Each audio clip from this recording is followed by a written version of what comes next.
gratis. Celular Samsung A14 de 64 GB a 183 Córdoba semanal. ¡Sin prima! Continuamos con Acción 10 en la mañana.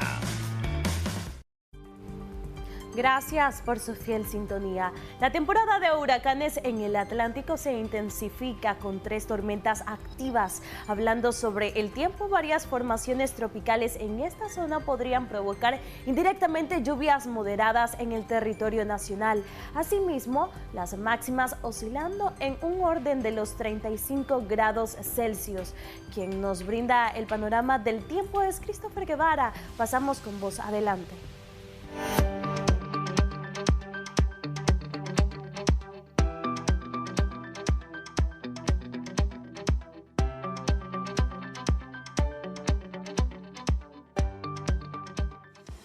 Muchas gracias. Es momento de actualizar el pronóstico del tiempo para este martes, ¿no? Y el trayecto de esta semana. Déjenme comentarles que en los próximos días vamos a notar una serie de cambios en el tiempo y también esto es producto de una vaguada y ciertas presiones y en lo que va a destacar también lluvias y oleajes en alta mar.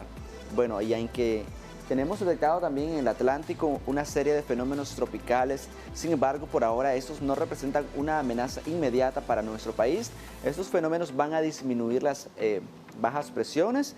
Tenemos también una vaguada localizada entre el Caribe, lo que estará aportando concentración de humedad principalmente para este miércoles y jueves. Inicio hablando sobre las lluvias. Tenemos un Pacífico parcialmente soleado por la mañana, excepto en la zona sur, ¿verdad? Nublados con lluvias débiles por la tarde, parcialmente nublado a nublado y algunas lluvias con tormentas eléctricas que podrían registrarse en horas de la tarde. Región central por su parte parcialmente nublado a nublado con algunas lluvias también ligeras producto de la concentración de humedad que tenemos por esta zona del Caribe con dirección hacia la región central.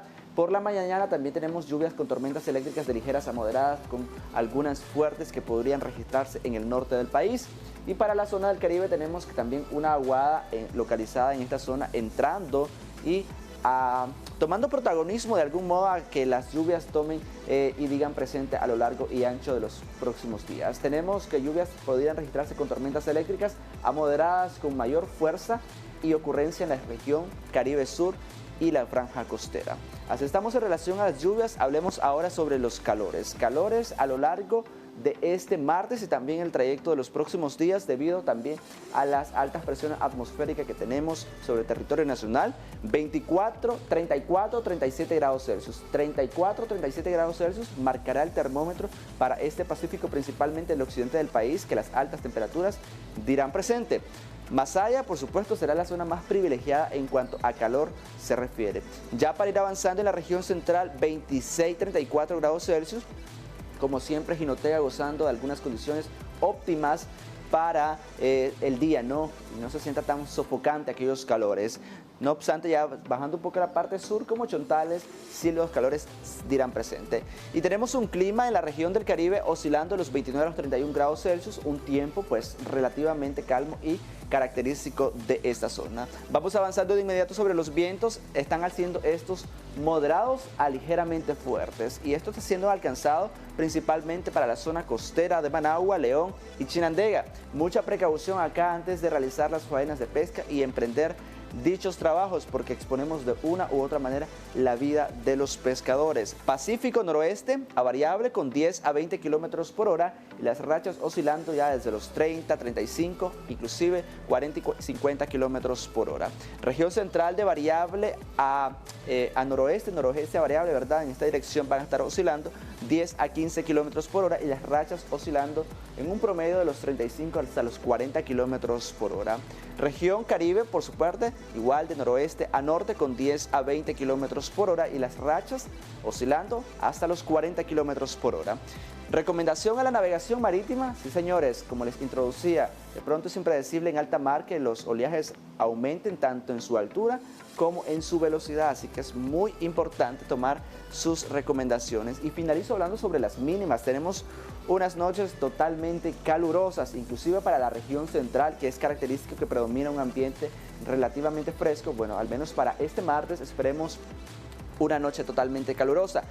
Primero, aquí en el Pacífico veamos que el termómetro oscilará desde los 20 a los 25 grados Celsius.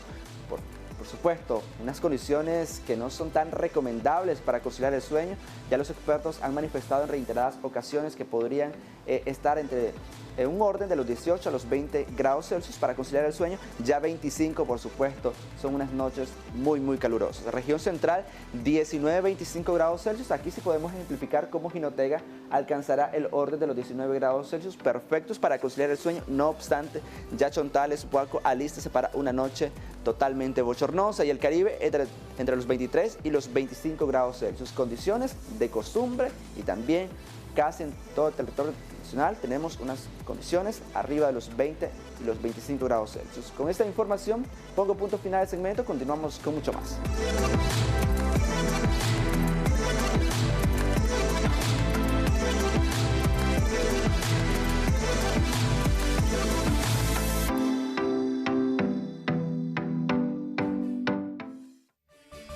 Gracias, Christopher Guevara. Ese era el pronóstico del tiempo, y le queremos hablar que en la historia, cada 22 de agosto, muchos países del mundo nos unimos a celebrar el Día del Folclor para homenajear aquellas expresiones artísticas y autóctonas que reflejan las tradiciones, costumbres y rasgos culturales de diversas regiones en varias partes del mundo. Pero, ¿cuál fue su origen? Moisés García tiene los detalles de este y otros acontecimientos relevantes en la historia.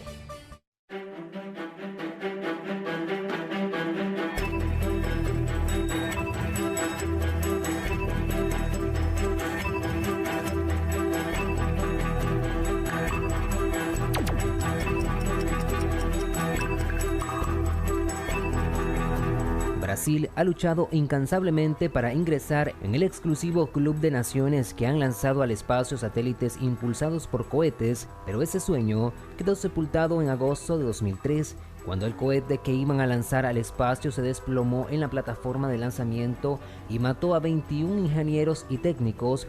Una falla en uno de los propulsores del cohete produjo una gigantesca explosión del aparato de $6 millones, tragedia que retrasó el programa espacial brasileño.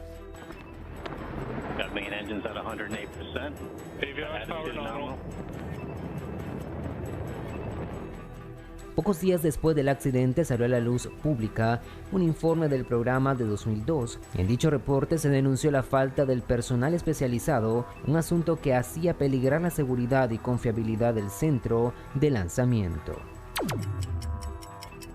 Un día como hoy, pero del año 2004, individuos armados irrumpieron en el Museo Munch de Oslo, en Noruega, y robaron varias obras del pintor Edvard Munch, entre ellos el célebre cuadro El Grito y Madonna. El robo conmocionó al país tras la desaparición de uno de los cuadros más conocidos del mundo, obra maestra del expresionismo. Algunos expertos consideraron que El Grito puede tener un valor de unos 500 millones de coronas, es decir, unos 62 millones de euros. El cuadro fue recuperado 3 meses después, y el principal responsable del delito, condenado a 6 años y 3 meses de cárcel. La obra representa a una mujer apoyada en la baranda de un puente, con el rostro entre las manos, la boca muy abierta y una expresión de horror en los ojos.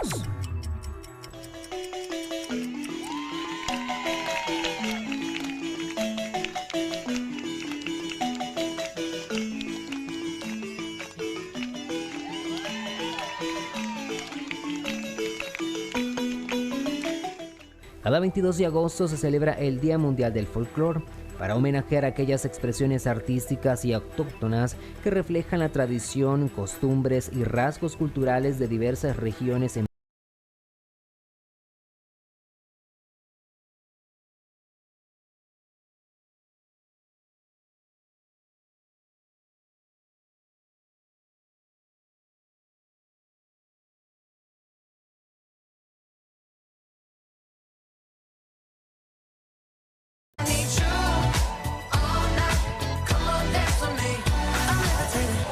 one of the greatest, ain't no debating on it.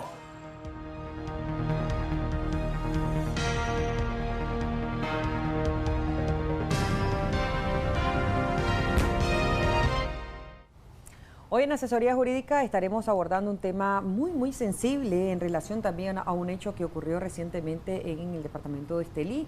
Pero vamos a saber cómo ha transcurrido esta noticia. La información la tiene Katy Molina en relación a la agresión de un menor hacia otro. ¿Qué dice la ley? ¿Pero qué es lo que ocurrió ahí? Adelante, Katy.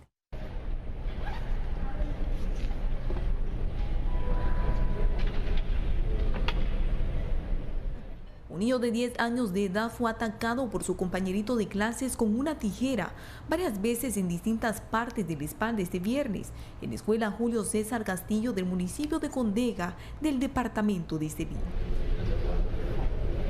Yorel Castillo Rodríguez, madre del menor, denunció públicamente a través de la red social Facebook que el pequeño resultó con un pulmón perforado y que sería sometido a una intervención quirúrgica, algo que Rosa María Acuña, abuela del otro niño, desmintió a través de una llamada telefónica a Acción 10. O sea, alborotar a la gente en ese aspecto, porque su niño, yo tengo conocimiento que ya ayer en la tarde ella estaba jugando con una pelota fuera de la casa.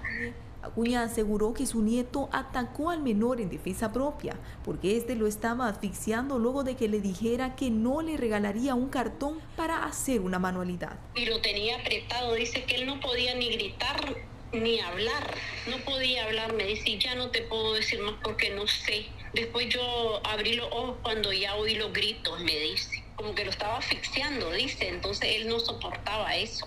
Ambos pequeños, juntos con sus familiares, admitieron ante un interrogatorio en la estación policial de la zona que los hechos así surgieron y que el niño señalado de ser el agresor recibía acoso por parte del otro. Ya el muchachito aceptó, le dijo que sí, que él le ponía apodos al mío. El último día fue que le bajó el buzo. La noticia se viralizó en las plataformas virtuales en las que muchos internautas han criticado al niño, que según la abuela siempre ha sido bien portado, pero que esta vez actuó a la defensiva. ¿Quién te lo arriende? Busca quien te pague lo del loquero, porque ese hijo de puta es un criminal. Debido a que la señora ha recibido múltiples amenazas, el pequeño ya no asistirá al mismo centro educativo. Este lunes, las autoridades del Ministerio de Educación de la zona hablarán con las familias involucradas sobre el asunto para que cesen las indirectas y las amenazas. En Acción 10, Katy Molina. Gracias, Katy, por esa información. Vamos a abordar este tema con dos especialistas, uno en psicología y el otro en derecho. Jimmy Romero, muy buenos días. Odely Vargas ya nos acompaña acá en el estudio el doctor Alonso Cano, Derecho en Penal, y la psicóloga clínica Nicole Mendoza. Muchas gracias por acompañarnos. Un tema bastante complejo donde los padres de familia también deben de tener mucho cuidado en la crianza de sus hijos para evitar este tipo de sucesos o hechos como lo que ocurrió ahí, que veíamos en la nota. Así Muy buenos días a ambos. Buenos días. Muchas gracias. Bastante sensible el tema. Tremendamente. Empezamos por acá en la parte de derecho. Sí. Lo que pasa es que en nuestro país hay una legislación de carácter general que tiene que ver con el Código Penal especialmente, que establece cuáles son las conductas prohibidas en Nicaragua. Y por otro lado tenemos la legislación especializada, que es el tema del Código de la Niñez y la Adolescencia. Hay un híbrido en ese tema, en nuestro sistema legal, que ambos lo abordan. Sabemos de que el tema de los niños y los adolescentes es un tema sensible. Es un tema que requiere mucho cuidado en su abordaje, en su tramitación. Y por eso es que tenemos un código para niños y adolescentes y un código para los mayores, digamos la justicia ordinaria. ¿Qué sucede? Todos los días estamos alarmándonos con noticias violentas de esta índole, en donde se ven involucrados o menores con mayores o menores propiamente dicho, que es lo que ahora pues nos está preocupando. Sí. Es decir, hay una tendencia errada en nuestra sociedad que cuando se ven este tipo de situaciones, se cree, y la tendencia normal promedio es decir, es que es responsabilidad de los maestros que no les imponen disciplina. Es que el Ministerio de la Familia no hace lo que le toca. Y lo que menos uno oye es decir, la responsabilidad del cuidado y la crianza y formación de los niños y de los jóvenes es de nosotros los papás, no es de nadie más. Y hay la tendencia de decirle, todo el papestado es el responsable. X y Z, quienes procreamos a nuestros hijos somos papá y mamá. Y ese rol, esa responsabilidad le toca a los padres. Sí, ¿qué podría decir la ley en cuanto a la acción de este menor hacia otro menor? La conducta de este niño con respecto a su semejante es una conducta prohibida. Sí. Es decir, agredir a una persona y causarle lesiones que pueden ponerle en peligro la vida es una conducta prohibida. Está sancionada en nuestro código con una pena, con una sanción corporal. Sí. ¿Qué sucede acá? Que estamos en presencia de niños que no han alcanzado la edad base que nuestro sistema legal establece, que son los 18 años, para atribuirle una responsabilidad penal. Entonces, ¿qué sucede? No hay un sistema que diga especializado, aunque hay un juzgado de menores, la edad de ellos prácticamente son niños. Sí. Es decir, es un asunto que tiene que ser abordado de una forma multidisciplinaria para evitar que ocurra. Pero ¿qué es una conducta prohibida? Desde nuestro marco legal, es una conducta prohibida.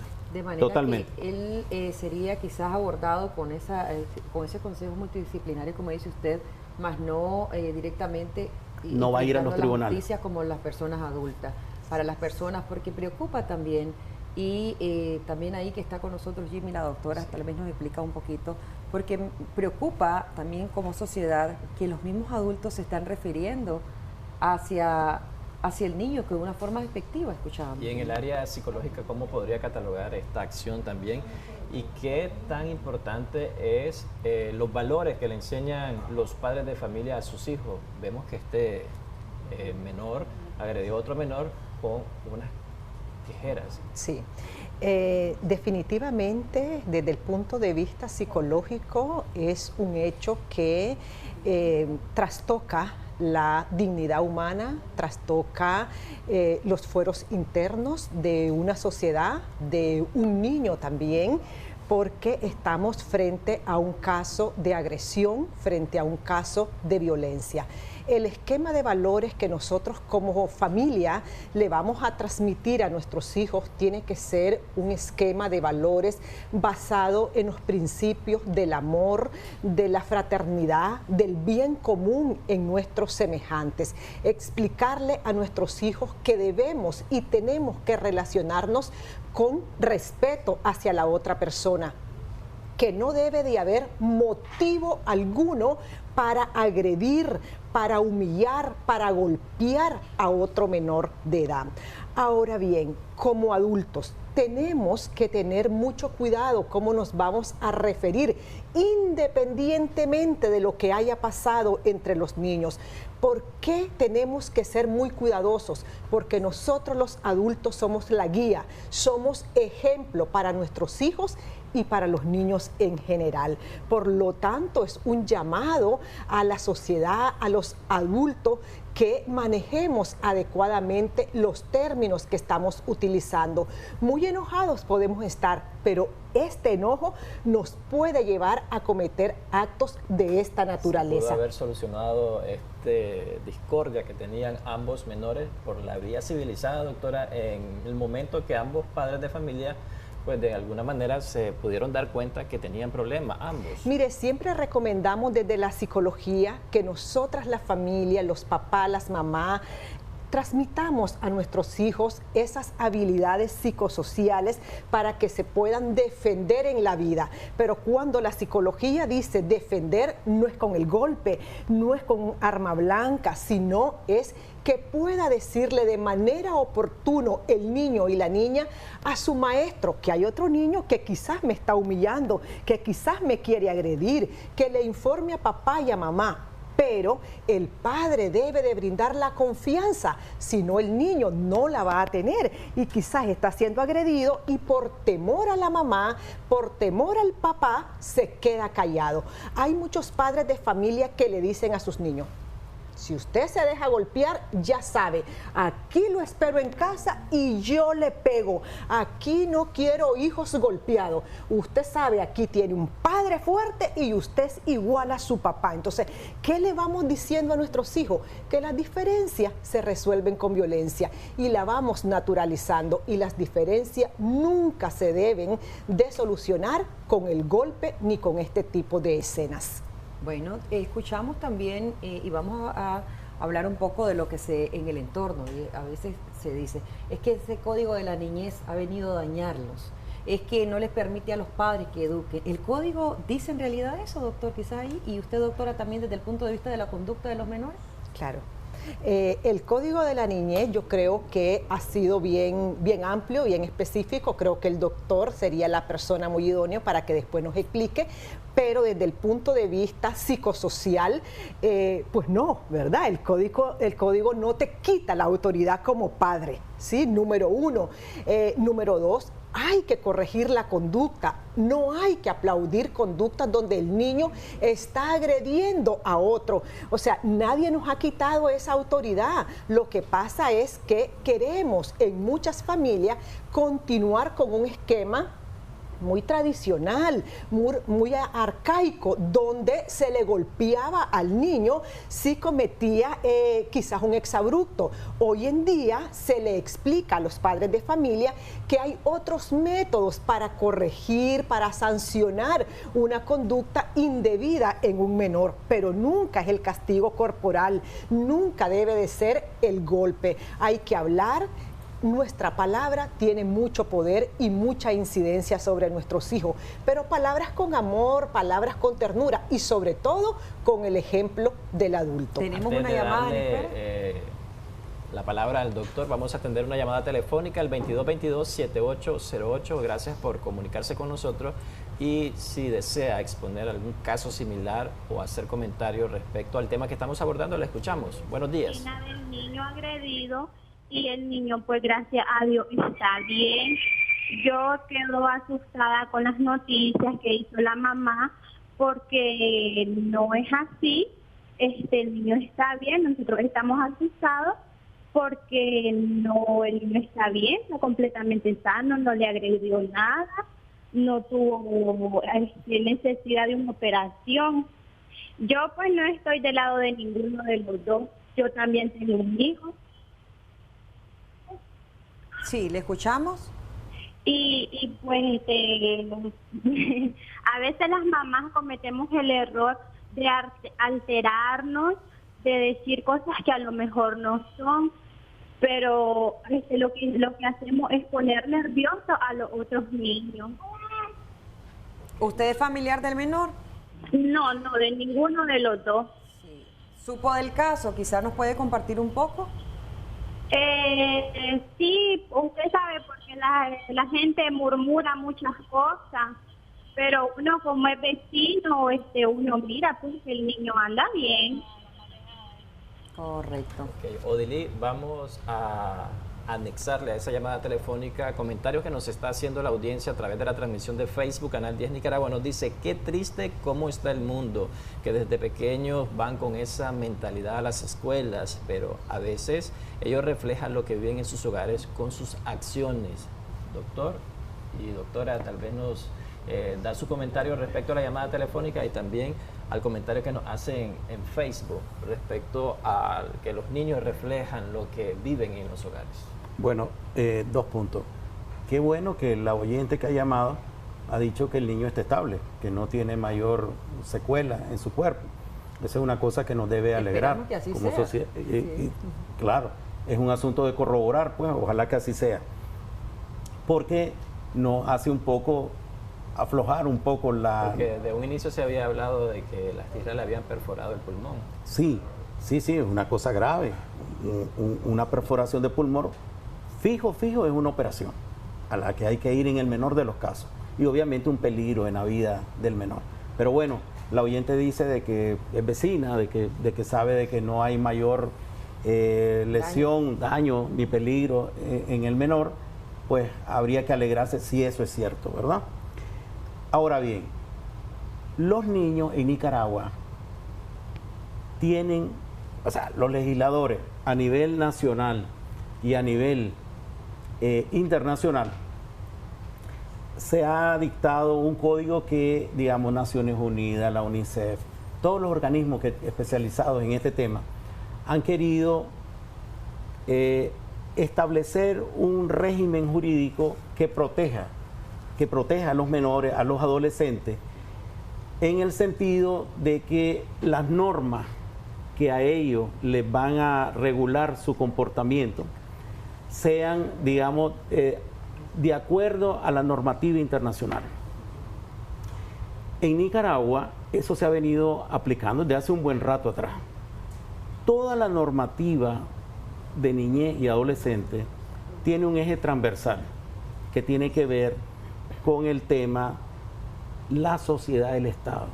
Los papás debemos comprender, entender de que los menores y los adolescentes, su crianza, su cuidado, su formación es del papá y la mamá. Y eso debe estar impregnado con la comprensión, con el apoyo y fundamentalmente con el elemento toral de toda esta problemática, que es el elemento amor. Correcto. Que es lo que, y el código así está diseñado. Todo gira en el interés superior del niño y la niña. Exactamente. Todo, absolutamente todo. Es decir, en Nicaragua estamos blindados en ese tema. Yo he oído voces de que se requieren más normativas. No es cierto. Tenemos suficiente. Con la que tenemos, deberíamos poder resolver toda la problemática. Hay juicios o juzgados especializados en este tema de adolescentes, de violencia. Sí, normativa tenemos. Sí. Doctora Nicole, antes de pasar a la llamada, para no dejar ahí. Sí, vamos a suponer que lo que dijo la persona que nos acaba de llamar sea así, pero independientemente de que el niño esté estable, y esperemos que así sea, esto debe de ser una señal de alerta para todos nosotros. ¿Por qué? Para fomentar en nuestros hijos una cultura de paz, una cultura de amor, una cultura de respeto, y que la violencia la debemos de ir erradicando desde nuestros hogares, que no esperemos que sean los maestros los que se encarguen de esto. Somos nosotros los responsables de darle a nuestros hijos la mejor enseñanza de vida. Ahora sí, tenemos la llamada en espera. Muchísimas gracias. Adelante, le escuchamos. Le escuchamos, buenos días. Aló, buenos días. Sí, adelante. ¿Cuál es su comentario? Sí, lo felicito por el programa. No estoy mucho de acuerdo con la señora que salió hablando ahí, porque uno como padre de familia lo indigna eso, sabiendo que ellos van a estudiar, no van a buscar, a pelear ahí en los colegios. Entonces no estoy de acuerdo, porque quizás ¿qué tal lo hubiera matado con esta tijera? ¿Cómo estuviera uno como padre? Entonces no estoy de acuerdo. ¿Y por qué ocultan en los colegios siempre esos pleitos? ¿Ah? Qué barbaridad, si ahí la que tiene que estar pendiente es la maestra sobre todo los alumnos. Porque yo digo algo, si un alumno va a buscar pleito a los colegios, no va a estudiar, mejor que se quede en su casa, porque los colegios son para ir a aprender a salir adelante, esforzarse y no ir a buscar pleito. La mayoría son a buscar pleito, que van no a estudiar. Gracias. Muchísimas gracias por su participación. Brevemente vamos a leer algunos mensajes. Recibí bullying y nunca me pude defender. Este niño se cansó de tanto abuso por parte del otro muchacho. Es lamentable lo que hay, los maestros que no hacen caso cuando uno como madre pone la queja. Muy buenos días. Todos los niños de hoy hacen cosas malas y los padres modernos de hoy lo ven normal. Los niños hacen daño a otros, ellos los felicitan e incluso hay unos que faltan al respeto a los mayores niños en este momento. Doctora. Doctora, ya para ir finalizando, prácticamente se está viendo en la sociedad por parte de los padres de familia que podrían estar perdiendo la tutela o el control o el dominio de cómo se deben de comportar sus hijos frente a la sociedad o frente a sus compañeros de clase en este sentido. Sí, en algunos casos sí se mira eso que usted está diciendo, Jimmy, donde muchos padres de familia por el trajín del día a día quizás no nos detenemos a dialogar de manera asertiva con nuestros hijos, a preguntarle cómo te fue en el aula de clase, quiénes son tus amiguitos, a que indaguemos con quién mi niño se está haciendo acompañar, qué hace mi niño en horas libres, qué hace a la hora del recreo, cómo te está tratando también tu maestra y cómo está tu conducta dentro de tu salón de clase y dentro de tu colegio también, porque tiene que ser un todo. Estoy muy de acuerdo con lo que decía el doctor. Esto tiene que ser visto en conjunto, de manera interdisciplinaria, multidisciplinario. Aquí le corresponde padre de familia, la comunidad también, los docentes, la sociedad en general y profesionales especializados para que analicen el caso y se pueda dar una respuesta. Desde el ámbito escolar, yo considero que es importante valorar, si no hay un patronato escolar, pues que se instaure ese patronato para que se haga un análisis del caso y se puedan disminuir estos casos de violencia. Desde la familia, estar atentos, no perdamos esa autoridad que tenemos como padres, escudándonos quizás en un código que no nos ha venido a quitar absolutamente nada. Simple y sencillamente están las leyes y tenemos que acatarlas. Como comunidad, no hacer de esto un morbo. Tenemos que ser ecuánime, tenemos que actuar como personas adultas, con el manejo idóneo de los términos, del vocabulario que vamos a referirnos, porque aquí todavía nos hace falta mucha más información.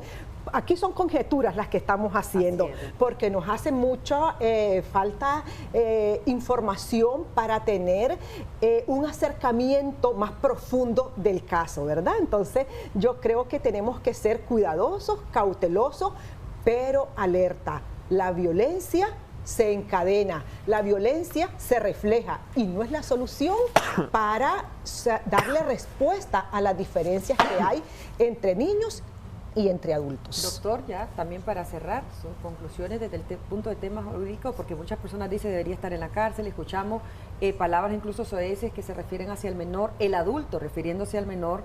Si bien es cierto, hay un hecho, es preocupante, es grave, ¿verdad?, lo que haya ocurrido.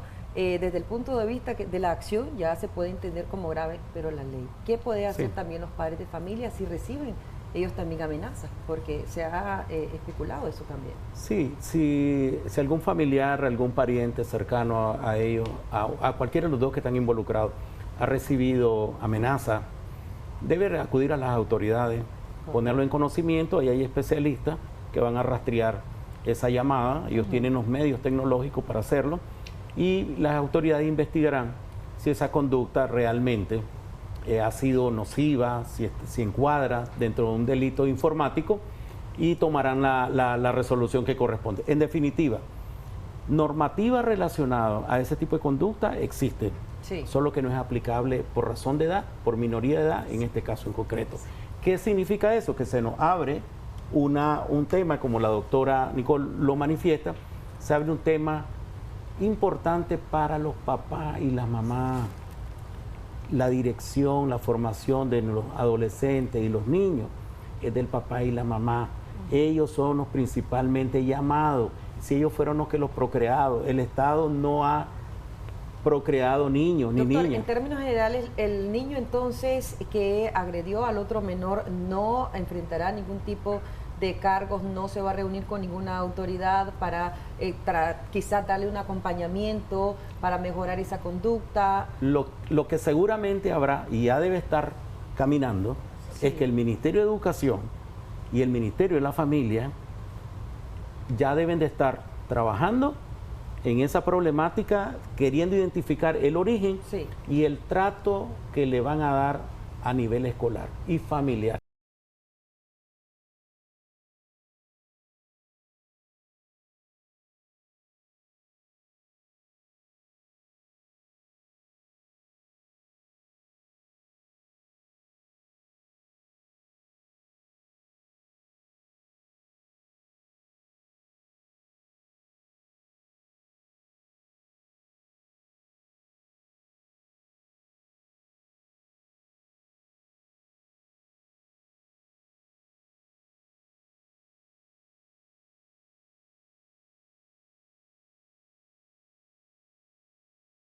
Han hecho viral esto y por supuesto era un perrito muy conocido en Japón por vender junto a sus dueños en un puesto de camotes.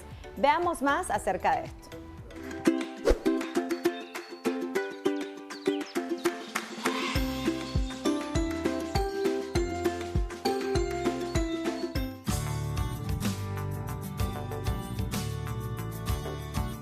Balsé, el carismático perro Shiba Inu, conocido por diferentes memes en redes sociales, falleció el pasado viernes tras luchar contra el cáncer que finalmente lo llevó a su deceso.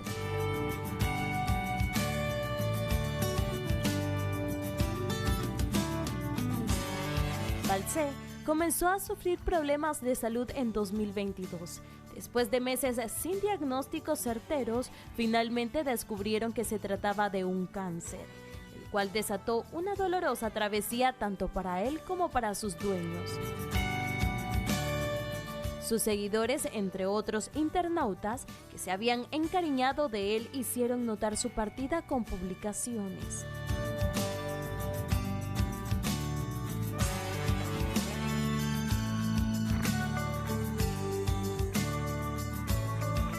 Sus inicios radican cuando su dueño lo llevaba a trabajar en un pequeño negocio de camotes. Rápidamente se ganó el amor de los niños. Como soy un perrito, no puedo devolver el cambio a todos, decía un letrero sobre su servicio para que tuvieran paciencia al momento de pagar.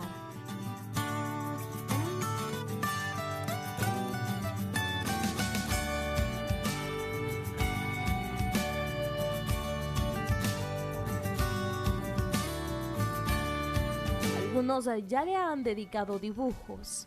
Saily Ailar, Acción 10.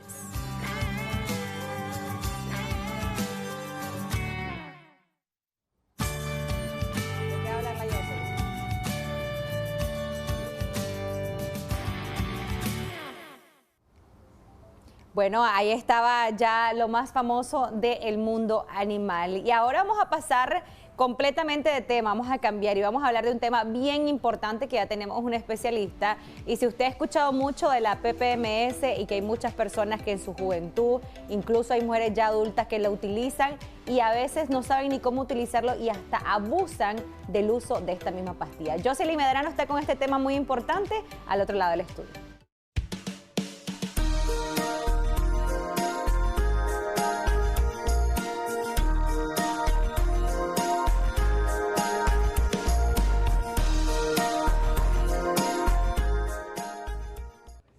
Así es, vamos a hablar del uso y abuso de la pastilla para la mañana siguiente, PPMS. ¿De qué manera debe usted estar consciente de que cuando se toma una PPMS, usted mujer definitivamente puede tener estas consecuencias a mediano o largo plazo en la medida en que la toma con mucha frecuencia y la usa como un anticonceptivo regular, cuando es en realidad un anticonceptivo de emergencia? La doctora Susi Centeno ya está con nosotros para abordar el tema. Bienvenida, doctora, qué placer que nos acompañe una vez más por acá en Acción 10 en la mañana. Cuando hablamos de la pastilla para la mañana siguiente, hay mucha controversia a veces y muchos hábitos en muchas damas que la están usando como un anticonceptivo regular, doctora.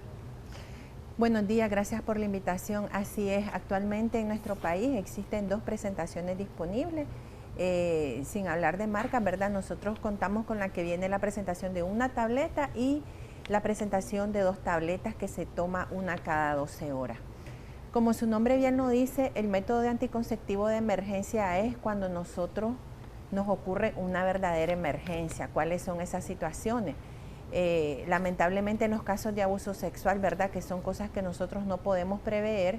Y en el caso en que nos falle otro método anticonceptivo, por ejemplo, cuando se nos rompe un condón o nos queda adentro, que no tenemos la seguridad que va a tener la protección anticonceptiva adecuada, nosotros tenemos que tomarnos este tratamiento. Son las condiciones para las que fueron creadas. Según, ¿verdad?, las normas internacionales, la eficacia del método va a depender de las horas en que nosotros nos la tomemos. Entre más pronto, que sea dentro de las 12 a 24 horas posterior a la relación sexual, la efectividad puede ser hasta de un 90%.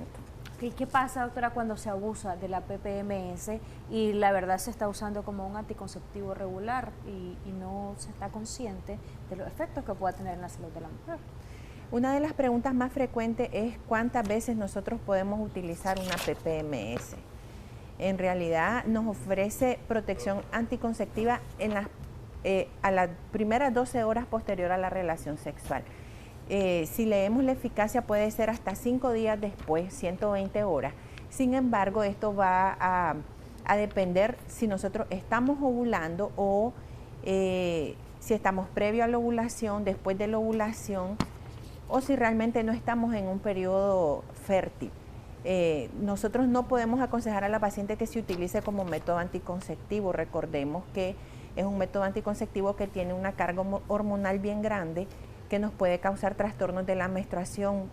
¿Cuáles son estos trastornos? Podemos tener sangrados irregulares hasta 2 o 3 veces por mes, o la menstruación se nos va a retrasar. Si a nosotros no nos vino la regla en la fecha que nos corresponde y pasan 2 semanas, usted tiene que hacerse una prueba de embarazo en sangre, porque lo más probable es que pueda haber ocurrido un embarazo. Esto no es un método abortivo, como dice la gente generalmente, no provoca aborto, ¿verdad? Eso no está descrito. Sin embargo, si ya se produjo el embarazo y el embarazo ya se produce el efecto de la implantación, pues ya el método en sí no va a poder hacer nada.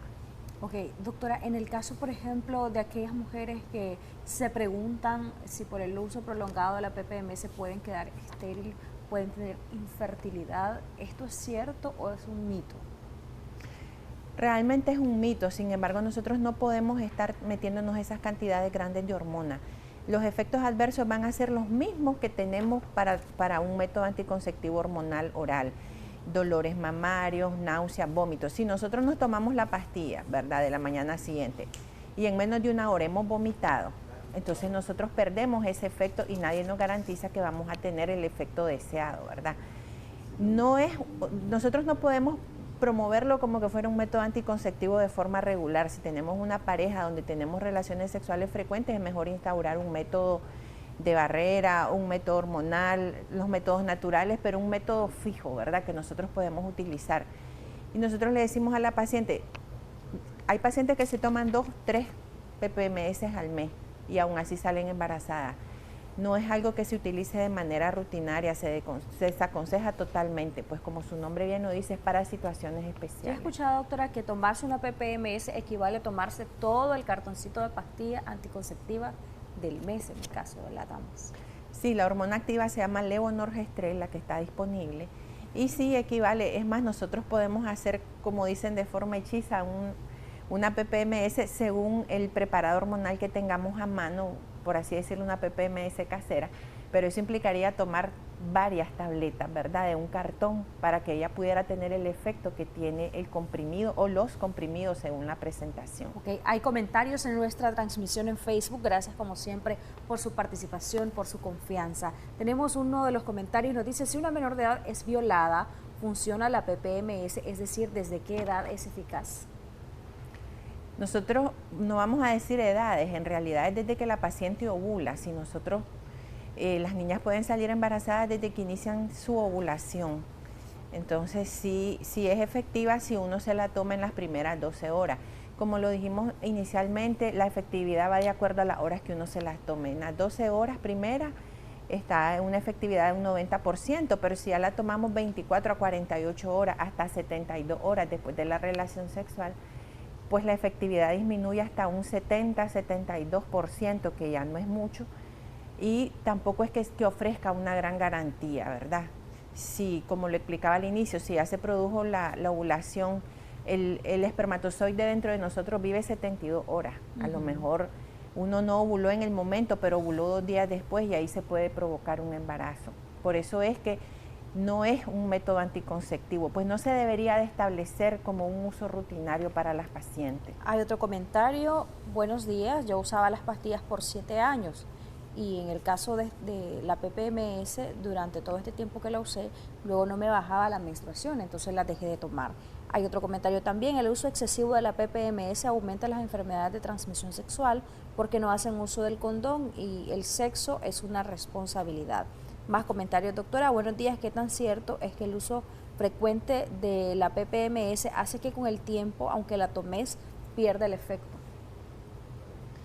No se pierde el efecto, pero si nosotros perdemos nuestros ciclos ovulatorios normales, no vamos a saber cuándo estamos ovulando. Nosotros estamos haciendo una alteración. La PPMS actúa de varias formas. Primero, inhibe la liberación del óvulo por el ovario. Eso sería antes de la ovulación.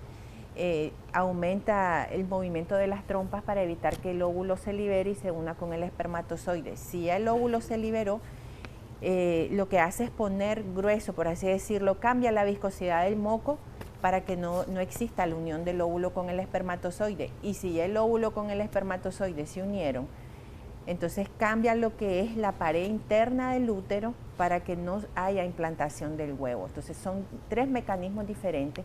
Esos 3 mecanismos alteran nuestro ciclo. No es lo mismo cuando nosotros usamos de forma rutinaria nuestro anticonceptivo oral, porque de alguna forma el anticonceptivo nos hace un ciclo artificial que lleva una secuencia de días, ¿verdad? La PPMS es una dosis de depósito alta. Entonces, si nosotros nos tomamos 3 al mes, no vamos a saber si estamos ovulando, en qué momento ovulamos, ya no vamos a tener un ciclo normal. Y las pacientes se quejan mucho de sangrados irregulares, pueden sangrar a la semana de usarla, pueden volver a sangrar cuando les correspondía la regla y hasta pasar hasta 3, 4 veces sangrando en un mes. Tenemos llamada, doctora, disculpe que le interrumpa. Buenos días, gracias por esperarnos, le escuchamos. Aló, buenos días. Bueno, sí tenemos... Yo soy un médico, pero soy diferente. Sí, mire, buenos días, le escuchamos. Es interesante el tema, pero yo pienso que todo lo anticonceptivo... ¿Aló? Sí, le escuchamos, yo continúe. Pienso que los anticonceptivos deben de ser siempre... nada. Debe de ser para todos los anticonceptivos debe ser, en primer lugar, que sea consultado por los médicos. Porque la mayoría de abusos que se hacen en las mujeres, no en el hombre, sino en la mujer, es que simplemente no consultan los médicos, agarran cualquier pastilla. Y hay un problema bien serio, la farmacia. La farmacia, usted llega a la farmacia y le pide un anticonceptivo, le dice, no, este es mejor que la otra. Entonces hay un problema bien serio de supervisión. Y lo más importante en la mujer, que es la que se debe de cuidar más, porque muchas veces el hombre comete tantos errores, que es la pastilla que le va a afectar su cuerpo. Yo pienso que eso es lo más importante. Y lo más importante de lo otro es que no es el problema de la muerte, sino el problema de la farmacia. Usted ya compra, debe tal cosa, entonces la farmacia la que está vendiendo, esta sirve mejor para vos para tantos días.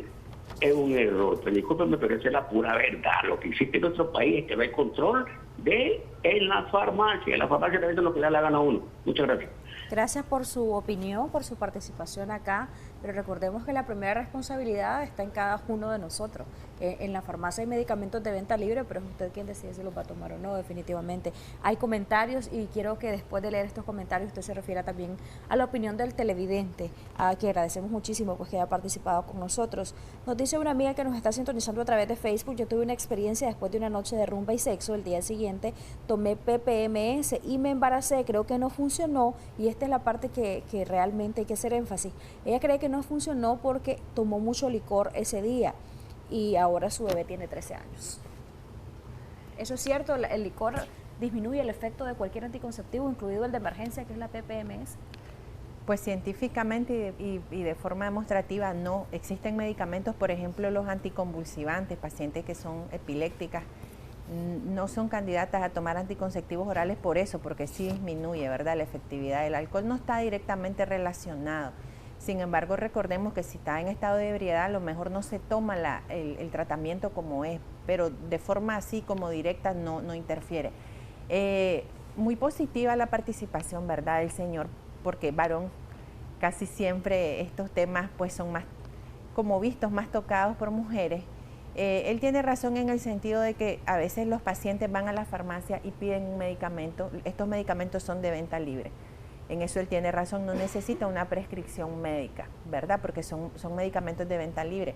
Sin embargo, el paciente, la primera responsabilidad, como usted bien lo dijo, hay responsabilidades individuales y la planificación familiar es una responsabilidad que debería ser compartida. Sin embargo, pues las pacientes deben de consultar si son o no son candidatas a utilizar este tipo de anticonceptivo. Estos medicamentos pasan por hígado, hay pacientes que tienen problemas hepáticos, no lo saben, pacientes que han tenido hepatitis no lo saben, pacientes que pueden tener algún indicio o inicio de cáncer de mama, y estos anticonceptivos pueden aumentar, ¿verdad?, este proceso. Entonces, uno siempre tiene que consultar, siempre tiene que consultar al especialista si uno es o no es candidato a este método, ¿verdad? Y no es el afán de promoverlo como un método anticonceptivo de uso rutinario, es un método, como bien su nombre lo dice, de emergencia, ¿verdad? Son situaciones como que tal vez nos pasen una vez por año, no es algo que vaya a ocurrir de forma rutinaria. Si a nosotros tenemos una pareja sexual estable, lo ideal es establecer un método anticonceptivo como tal. Tenemos más comentarios, doctora. Buenos días. ¿Qué tan cierto es que la pastilla para la mañana siguiente al consumirla mucho trae problemas de malformaciones en el útero con el tiempo? Buenos días. Dicen que hay pastillas anticonceptivas para hombres. ¿Esto es cierto? En otros países desarrollados existe actualmente una presentación en inyección, pero todavía no hay, ¿verdad? Digamos, estudios suficientes que avalen que se puede utilizar como una inyección mensual, porque todo esto tiene que pasar un proceso de años para verificar que realmente disminuye el conteo de espermatozoides. Es más, incluso si nosotros los pacientes se nos hace una vasectomía, un varón tiene que tener determinado número de eyaculaciones y verificar que realmente ya no produce espermatozoide. Entonces, los tratamientos anticonceptivos hormonales en varones sí existen, pero siempre están en fase de estudio. Actualmente, pues, yo sé que es muy conveniente esto para los caballeros, ¿verdad? Que estén en fase de estudio. La verdad es que sí. Porque recae toda la responsabilidad de los anticonceptivos en las mujeres. Pero recordemos que, por ejemplo, el preservativo nos da una efectividad de un 99%, que es bien alto si se sabe usar correctamente. Bueno, es lo único.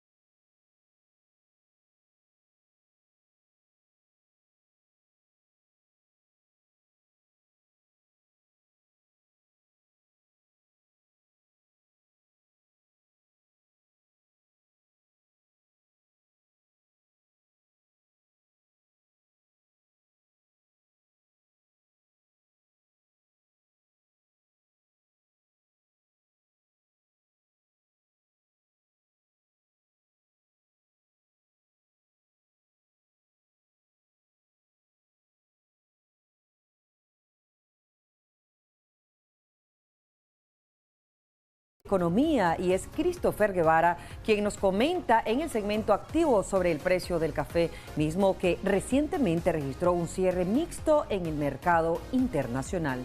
Veamos.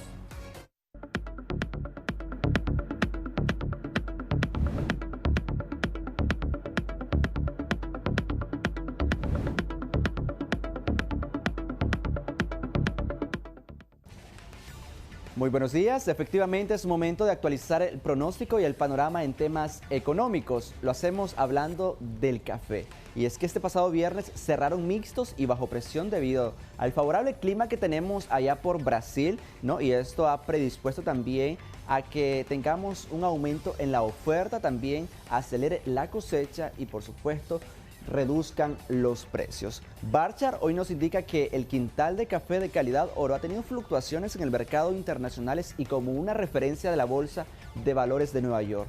Deja comentarte que al día de hoy martes se está ubicando en $147.60, precios referenciales de la Bolsa de Valores de Nueva York. Hablamos ahora del mayor producto exportador de Nicaragua, el oro. Señores, es que Gold Price Data ha manifestado que estas variaciones monetarias que les voy a comentar a continuación va en dependencia de la cotización a nivel internacional y del tipo oficial del cambio del Córdoba. Deja comentar que el gramo de 10 quilates específicamente se está ubicando para hoy, 22 de agosto, en 927 córdobas con 64 centavos. Si hablamos del de 24, su precio, al menos para este día, se ubica en 2.226 córdobas con 35 centavos. Precios referenciales brindados por Gold Price Data. Bueno, usted se pregunta cuál es la tasa de cambio del Córdoba con respecto a la divisa estadounidense. Comentarte que el Banco Central de Nicaragua ha actualizado esos valores ubicándose en 36 córdobas con 49 centavos el dólar, ¿no? Específicamente con nuestra moneda nacional para este martes 22 de agosto. 81 dólares con 30 centavos es el precio referencial del barril del petróleo WTI West Texas Intermedia para Nicaragua. Y a nivel internacional esos valores al cierre de este viernes último, pues tuvo un aumento de 0.05 centavos de dólares. Lo que quiere decir que al menos en este mercado internacional ha presentado fluctuaciones. No obstante, en Nicaragua ya son 72 semanas de manera consecutiva de los precios que no registren algún tipo de alteraciones. Comentarte que el litro de la gasolina super se está ubicando en 49 córdobas con 0.3 centavos acá en Managua. Si hablamos de la gasolina regular, por su parte, se ubica en 47 córdobas con 84 centavos y 43 córdobas con 16 centavos por el litro del diésel. Estos precios referenciales para nuestra capital, ya para los departamentos, tiene un aumento debido al costo de traslado y también su distribución. Y me despido del segmento dándoles detalles respecto a los valores del gas licuado de petróleo. Y es que sí, señores, es la 72ª semana también de haberse congelado los valores en lo que a estos cilindros se refiere. Específicamente el más pequeño, el de 10 libras, se está ubicando en 180 córdobas. Si hablamos del cilindro mediano, en 436 córdobas y 2004 córdobas por el cilindro de 100 libras. Precios referenciales para acá Managua. Recordarán ustedes que ya son 72 semanas de manera consecutiva que el INE, conjuntamente con el Ministerio de Energía y Minas, han comunicado que no presentarán variaciones o alteraciones a alguno de estos productos. Con esta información me despido, no sin antes también brindarles detalle de los precios autorizados para los departamentos del país.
Hoy en Agenda estaremos conversando sobre esos equipos de protección personal para los trabajadores, cuándo deben de usarlo, los riesgos de no usarlo. Y para ello estaremos conversando con el ingeniero Carlos Rodríguez. Él es experto en temas de seguridad y higiene ocupacional. ¿De qué se trata esto? Bienvenido, ingeniero. Gracias por acompañarnos. Gracias por la invitación. Este es un tema muy importante en el sentido de que tiene connotaciones económicas.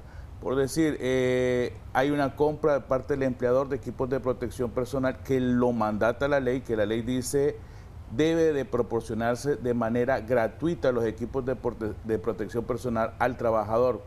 Entonces hay una inversión. Esta inversión, ¿verdad?, lo que conlleva es cumplir con la ley y proteger al trabajador. Pero hay trabajadores que aún con el equipo de protección personal no lo utilizan y se ven implicados en un accidente laboral.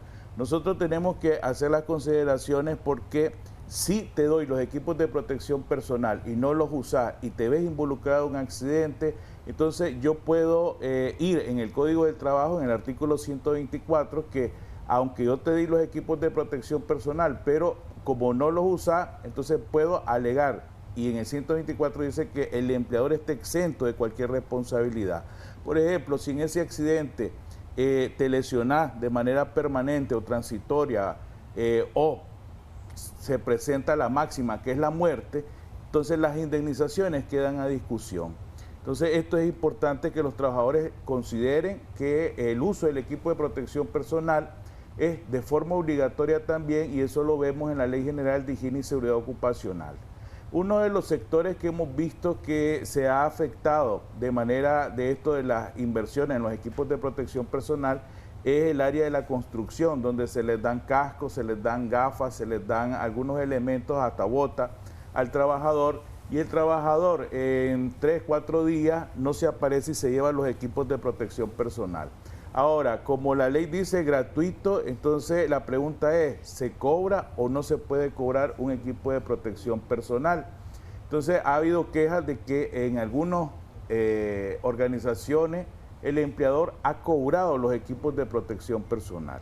Aquí quiero clarificar algo. Si el equipo de protección que se te da por omisión o por te lo robaron o algo, y en el reglamento interno de la empresa está el responder económicamente por ese equipo, sí se tiene que reconocer el pago. Pero si no está por ningún lado, no se le puede hacer un cobro directo al trabajador por esos equipos de protección personal que se perdieron. Correcto. Cuando se entiende que es el empleador el que debe proporcionar al trabajador estos equipos, ¿debe o no el trabajador, mientras lo esté utilizando, responder por ese equipo? 1. Y 2, usted ya decía que él debe proveer, el empleador al trabajador, el trabajador lo debe pagar en un porcentaje, 50, 30 o en su totalidad asumirlo el empleador. Ok, como dice la ley en el artículo 133 al 36, es de manera gratuita la entrega del equipo de protección personal.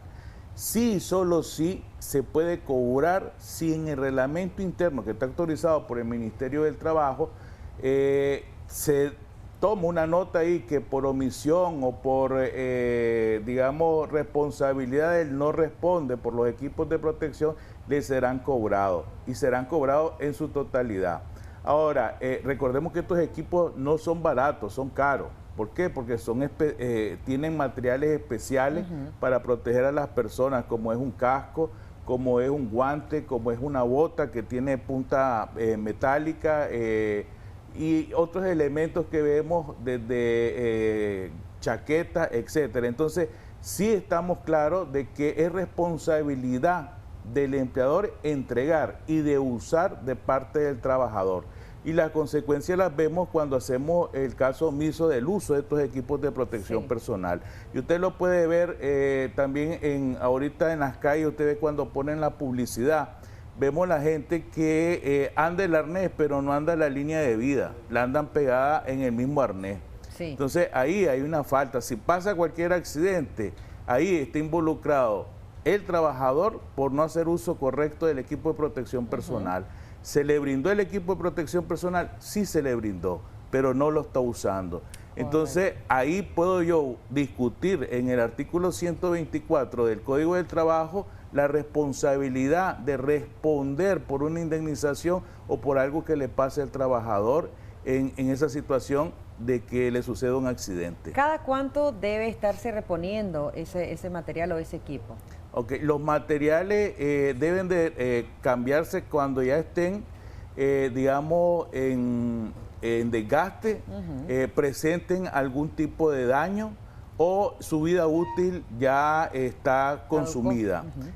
Otra cosa importante también, los equipos de conducción no son vistos como equipos de protección personal. Por ejemplo, el casco, una chaqueta, el cinturón de seguridad de un vehículo, eso no es un equipo de protección personal, eso está exento. Pero sí el equipo, por la tarea de la persona, por decir, te contraté como mensajero, andas en la moto, el casco se vuelve por tus funciones un equipo de protección personal, la chaqueta y la bota. Correcto. Igual los capotes. Los capotes se le tiene que proporcionar a todos los que están expuestos en la vía al problema del clima. Y ahorita que viene una depresión, vamos a tener la lluvia, entonces aquí tiene que darse de manera gratuita el capote a ese sector que anda trabajando en las vías. Ahora, la parte administrativa no es exigido darle capote, porque muchos administrativos decían, nosotros también queremos el capote, nos vamos a mojar, pero la ley solo cubre a las personas que están expuestas por su actividad en la vía a las situaciones climáticas. A excepción que la empresa pues quiera proteger al personal en su totalidad. Ahí sí, si la empresa decide brindar el capote para todos, pues bienvenido sea. Correcto. Pero no está obligado. No está obligado. Y tampoco el trabajador está obligado a pagar ese equipo. No está obligado a pagarlo, pero sí está obligado a usarlo. Y a cuidarlo. Y a cuidarlo. Y entregarlo una vez que cese sus funciones en esa empresa, si está en bueno o no está. Ahora, no es exigido el entregarlo, porque también en la ley 618 nos dice que es de uso personal. No se puede compartir el equipo de protección personal que un día lo ando yo, otro día lo anda otra persona, no se puede compartir. Entonces, como es de uso personal, no se le va a dar mayor uso a ese equipo de protección personal. Hay que tener cuidado con eso, porque también estamos hablando de higiene, un casco, un guante, no sabemos a qué esté expuesta esa persona que anda y lo voy a usar otro. Entonces hay que evitar las contaminaciones. 2222-7808 si desea hacer alguna consulta a nuestro experto, si sabe de alguna empresa también o situaciones que suceden que quizás no hay ese equipo de seguridad, ese equipo de protección personal, de igual forma puede llamarnos para darle una orientación que se puede hacer. Nos explicaban acá, y de acuerdo a lo que usted hablaba, los equipos de protección personal son exclusivos de cada trabajador o se pueden compartir entre los trabajadores. Eso es parte de lo que ya acaba de aclarar usted. Tenemos una llamada. Muy buenos días. Adelante, le escuchamos. Buenos días. Adelante. Más que todo, pues, Quizás se ubica en otro lugar de donde nos está llamando, por favor, para mejorar la comunicación, porque no logramos entenderle. Adelante. Yo trabajo, yo laboro con la empresa, pero en lo que yo laboro que es en la calle, en Mute. Pero ellos a mí no me proporcionan lo que es capote. Ellos dicen de que eso va por cuenta de nosotros, que nosotros debemos de comprarlo, porque si nosotros somos los que andamos en las calles. Pero nosotros le hemos exigido a ellos porque es lo que les corresponde. Igual también nosotros les exigimos lo que es la bota, y ellos dijeron de que no tienen presupuesto para eso. Que eso nos corresponde a cada uno de nosotros, y nosotros le ponemos a la calle, le ponemos al sol, a la lluvia, y ellos dicen de que nuestra protección, eso va acorde de nosotros. ¿Cómo hago en ese caso, pues? Porque yo por temor no hablo porque me pidan, pues, conforme lo que ellos dicen. Sí, muchísimas gracias por llamarnos. Es el temor de muchos trabajadores que, ¿verdad?, nos quieren decir, por favor, necesito de mi equipo de protección personal. ¿Qué pueden hacer? ¿A dónde ellos pueden llamar para denunciar esto? Vamos a ver esta situación. Cuando nosotros vamos a buscar un trabajo, no me pueden exigir que yo lleve mis equipos de protección personal. El empleador está obligado por el código y la ley 618 a proveer ese equipo de protección personal de manera gratuita y de acuerdo a los riesgos que está expuesto en las funciones de la persona. Por ejemplo, los vendedores que andan de casa en casa, ellos deben de tener protección de ¿qué? Al clima, al sol. Recordemos que estamos a temperaturas a veces de 37, 38 grados y hay una sensación de 40 grados con esa temperatura. Entonces hay deshidratación, tenemos problemas de golpe de calor porque andas en el sol, entras a una oficina donde hay frío y se puede producir el golpe de calor. Ahora, esa exposición, ¿qué es lo que me dice? Que debo de tener un gorro, debo de tener una manera de hidratarme en el camino, de tener elementos donde yo pueda acarrear agua. Sí. Que eso no es un equipo de protección personal, sino es parte de la protección de salud que se debe de dar a esta persona. Y también mi protección contra el sol. Entonces no le doy gorra, no le doy su momento de recuperación por la deshidratación que puede tener en el camino. Entonces lo que estoy haciendo es violando la integridad física del trabajador y no cumpliendo con la parte de proveer el equipo de protección personal que según la actividad yo tengo que darle a esta persona. Entonces no puedo exigir, el empleador no puede exigir que compre este equipo de protección personal. Él tiene que proveerlo. ¿Dónde yo puedo denunciar eso? Que no me dan el equipo, que me exigen que yo lleve el equipo de protección personal. Usted puede acudir a la puerta número 8 del Ministerio del Trabajo, donde está la Dirección de Higiene y Seguridad Ocupacional, y ahí pueden atender su denuncia. O en asuntos laborales, que es la puerta número 11, ahí en el Ministerio del Trabajo, donde le pueden atender este tipo de denuncia, porque ese es un agravio que se le da al trabajador. Ese de manera anónima, porque decía la amiga televidente que le da temor que la vayan a despedir. De manera anónima, solo lo que se busca es cómo establecer el nombre de la empresa y lo que está ocurriendo. Ahora, tiene que haber evidencia de lo que sucede, si no, no camina la denuncia. Entonces, yo debo de tener datos de que sí me exigieron, de que sí me están provocando que yo compre. Y aquí hay que diferenciar también algunas cosas sobre el uniforme. El uniforme es otra cosa que no se puede confundir como equipo de protección personal, porque hay empresas que brindan el uniforme y te lo cobran. Sí. ¿Verdad? Entonces, esto no tiene nada que ver con los equipos de protección personal. A no ser que el uniforme, por ejemplo, por el riesgo que tenés, por los que trabajan en frigoríficos, en cuartos fríos, ahí yo le doy completo el traje, le doy chaqueta, le doy el pantalón, le doy botas, le doy una máscara, le doy una serie de elementos que por la exposición yo le tengo que cubrir a él al 100%. Y no es un uniforme, sino que es un equipo de protección personal. Pero hay empresas que me confunden esto. El uniforme no tiene nada que ver con los equipos de protección personal y las empresas tienen sus políticas de cobrar esos uniformes. ¿Pueden o no cobrarlos entonces, los uniformes? Los uniformes, eso depende de la política de la empresa, pero no es un equipo de protección personal los uniformes. Correcto. Tenemos algunos mensajes por acá de texto en nuestra página Canal 10 Nicaragua. Muchísimas gracias. Una vez más, yo quiero hacer una pregunta. Nos dicen de parte de los que somos cobradores de dinero, los que prestamos a la gente dinero y nosotros somos cobradores. Entonces a nosotros, si nos dan el equipo de trabajo, nos cobran ahora. Si nosotros dañamos el equipo, igual nos cobran. ¿Quién mira esto? Nos dicen por acá. La empresa subcontratista, cuando compran compran el mercado y no sirven los equipos de protección personal. Los compran al mercado y no sirve. ¿Quién asegura también la calidad de esos equipos? Ok, nos encontramos también en la ley 618 la certificación de las empresas que venden equipos de protección personal. Estas empresas tuvieron que haber ido al Ministerio del Trabajo a pedir los requisitos para inscribirse como distribuidor de equipos de protección personal. A ellos se les da una licencia y esta licencia es la que comprueba que están certificados los EPP y que se puede trabajar de ellos. Hay muchos casos de equipos de protección personal que son falsos en el mercado, ¿verdad? Y que por el costo se incurren en la compra.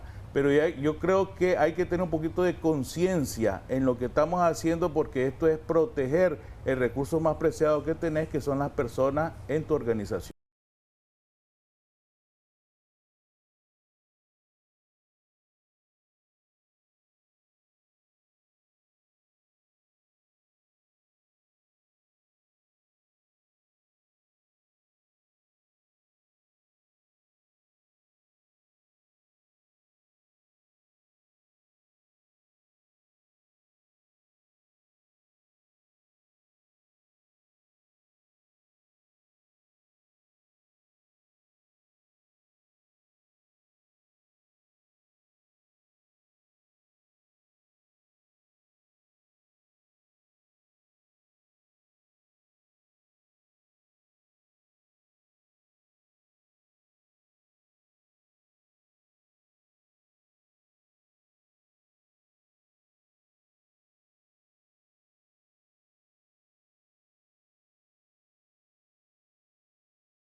Despreocúpate, de la sociedad Asistin se ocupa. Continuamos con Acción 10 en la mañana. Gracias por su fiel sintonía. Jimmy. Hagamos cuentas claras, Ailey, porque te quiero comentar que las relaciones duraderas, ¿cuántos hemos escuchado de esa frase? El tema de las finanzas en una relación de parejas es tan relevante que un mal manejo podría inclusive llevar a una crisis entre ambas personas. En Hagamos Cuenta, Christopher Guevara nos aconseja del manejo de una experta sobre cómo realizar gastos equitativamente para mantener buenas relaciones. Así que veamos.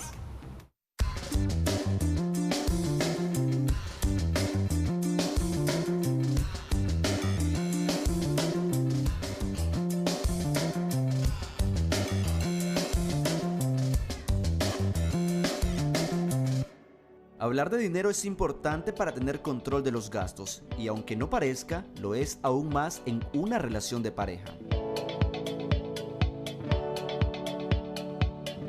Cuentas claras, relaciones duraderas. Es una frase que los expertos suelen usar para exponer la importancia de los temas financieros entre una pareja. Pero, ¿en qué momento es viable comenzar a abordarlo? Es importante que desde que se empieza las etapas más tempranas, digamos, del noviazgo, cuando ya hay cierta seriedad en la relación, empezar a observar primero cómo es el comportamiento de la otra persona con relación al dinero y en la medida de lo posible ir hablando. Aunque los gastos en una pareja no son nada romántico, son necesarias para forjarla sana y fuerte. Hacerlos equitativos es uno de los métodos más simples y usados hoy día. Este consiste en dividir los egresos proporcionalmente a los ingresos de cada uno. Mi recomendación en estos casos, primero hablen cuál va a ser la forma de distribuir los gastos, porque hay parejas que optan por repartirlos, es decir, todos los gastos en conjunto, digamos casa, servicios básicos, transporte, juntamos el dinero y lo repartimos equitativamente, no en 50-50, sino en dependencia del nivel de ingresos de cada uno. Para muchos, las finanzas suelen ser un detonante que genera discusiones en una relación de pareja, ya sea por las deudas, porque uno gana más que el otro u otras razones. Una recomendación que los expertos hacen es mantener un capital individualizado, de modo que sirva a la persona a decidir en cómo gastarlos, ahorrar.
Rincones de la Historia.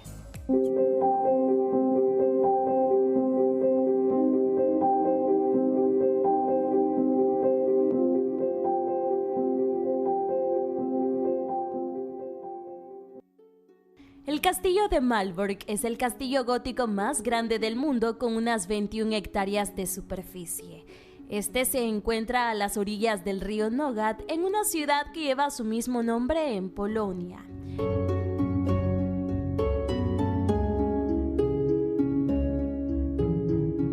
Este es un ejemplo de fortaleza medieval que fue construido con más de 4 millones de ladrillos por la falta de canteras. Su capacidad era de más de 3.000 soldados. Malbork es Patrimonio de la Humanidad establecido así por la UNESCO en 1997.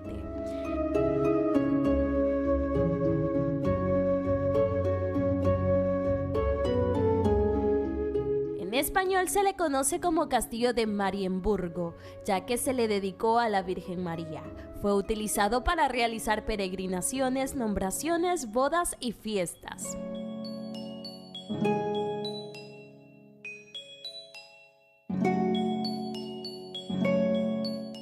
Es 4 veces más grande que el castillo de Windsor en Inglaterra, donde realizan eventos de la familia de la monarquía inglesa.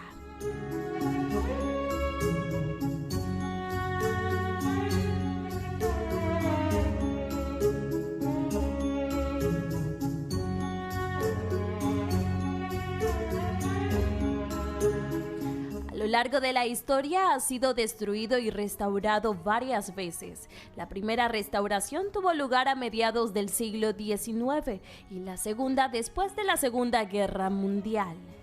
Saili Ailar, Acción 10.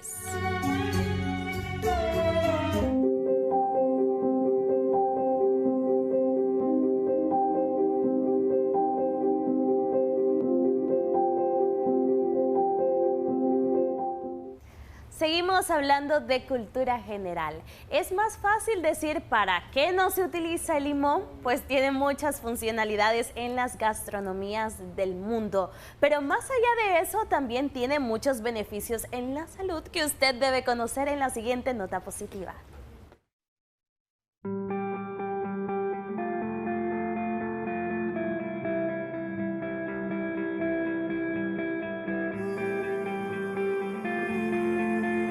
El limón es una de las frutas que más consumen los nicaragüenses porque funcionan de comodín en la gastronomía de nuestro país.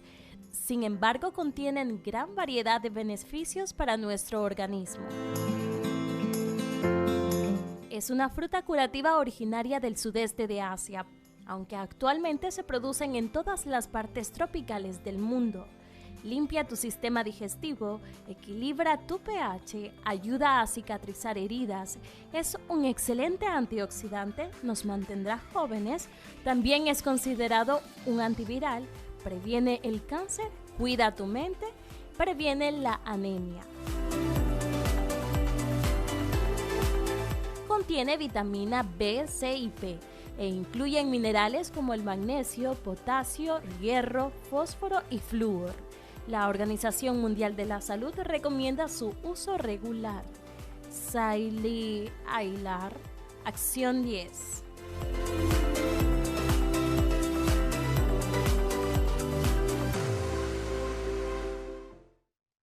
Bueno, ahí teníamos esa información, tanto de lugares como de la alimentación. Me encanta, me encanta. Definitivamente esto de conocer lugares, pues es algo que uno se proyecta para luego a ver si lo puede lograr, de ir físicamente. Exacto, a mí me fascina conocer mi Nicaragua. Hay tantos lugares bellos en nuestro país, pero también a nivel internacional hay lugares muy, muy extraordinarios. Tenemos y regreso, ¿verdad? Parte de esas maravillas del mundo, como es la isla de Ometepe, ahí está el cañón de Somoto, el macizo de Peñas Blancas. Hay tanto lindo por conocer acá en nuestro país, pero también compartir con otras culturas es lindo, soy chiquitina. Exactamente. Vamos ahora a felicitar a los cumpleañeritos, ¿qué te parece? Está Happy Birthday to you. ¿Cómo decía Navila? Happy Birthday to you.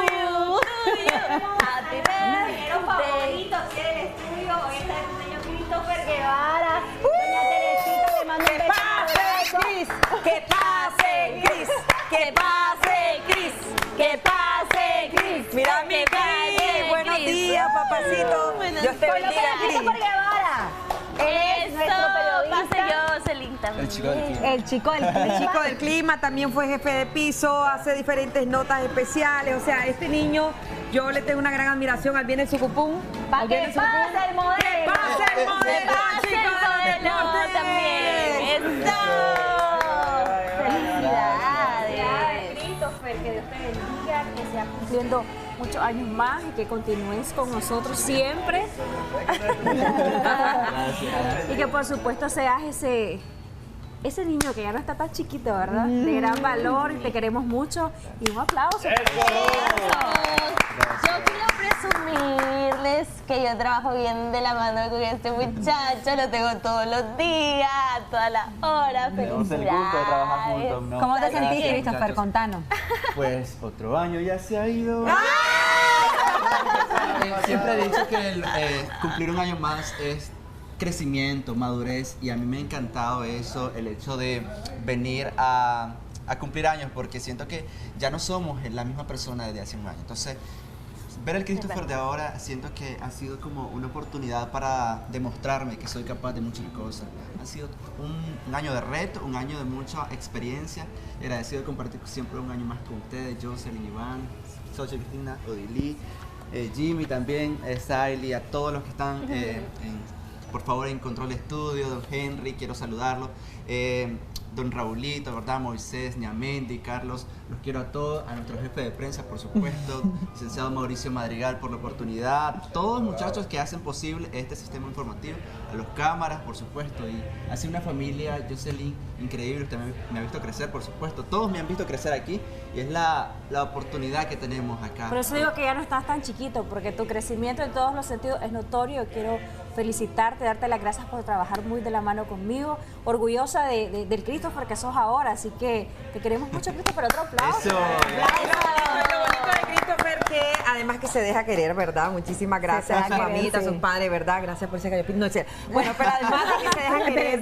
es un muchacho que se deja ayudar y es un muchacho que acepta cada una de las orientaciones y ese le ha permitido, y yo creo que le va a seguir permitiendo crecer, porque escucha consejos y llegarás a viejo. Yo creo que ese es algo que Christopher Guevara pone en cuenta, toma en cuenta y en práctica también, así que felicidades. Y también hay que recalcar como persona, o sea, aparte de profesional, que es un profesional excelente, como persona es una persona súper noble, una persona que siempre está queriendo ayudar, y yo en lo personal siempre